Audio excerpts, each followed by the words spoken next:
तुम लोगों के पटाखे खत्म हो गए तो मैं धमाका शुरू करूं।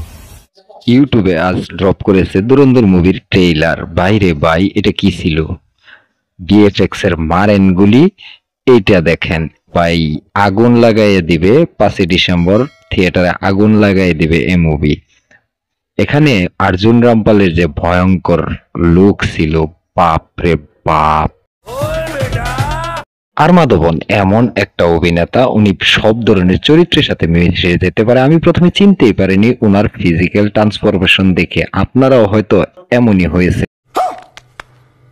আরেকজনের কথা না বললেই না, অক্ষয় খান্না। উনি এমন একজন অভিনেতা, 2-3টা ডায়লগে মনে হয় সবার অভিনয়কেই খেয়ে দিয়েছেন।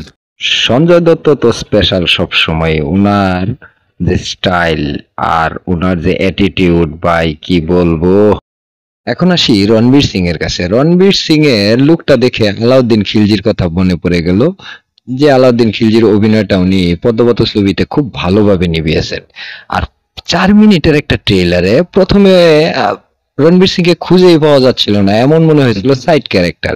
কিন্তু লাস্ট 1 মিনিট ছিল এই সিং সাবের, আর উনি যে ধামাকাদার ডায়লগ আর অ্যাকশন দেখিয়েছেন ভাই, এই একটা ডায়লগ যদি মুভিতে থাকে, থিয়েটারে সিটি আর তালির অভাব হবে না। সঠিক বলেছেন। 4 মিনিটের একটা ট্রেলার, তারপর গল্পের কোনো হুদিশ পায়নি কেউ।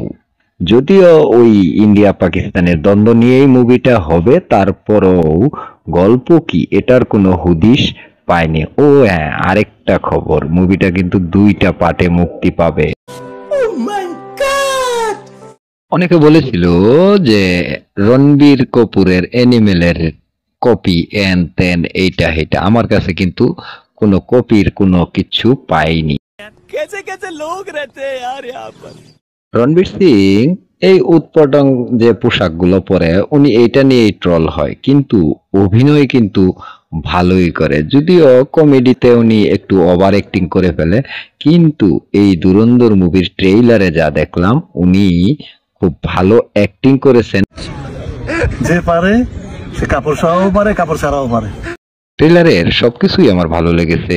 ব্যাকগ্রাউন্ড মিউজিক, কালার গ্রেডিং, সকল অভিনেতাদের ডায়লগ ডেলিভারি সবকিছুই আমার ভালো লেগেছে। জাস্ট একটা দিকই খারাপ, সেটা হলো ওই যে ইন্ডিয়া পাকিস্তানের আরেকটা বিষয় একটু দুঃখ প্রকাশ করতে হয়, এত সুন্দর একটা নায়িকার কোনো ডায়লগই রাখা হয়েছে না ট্রেলারে। আর নায়িকাটা নাকি রণবীর সিং এর থেকে 20 বছরের ছোট।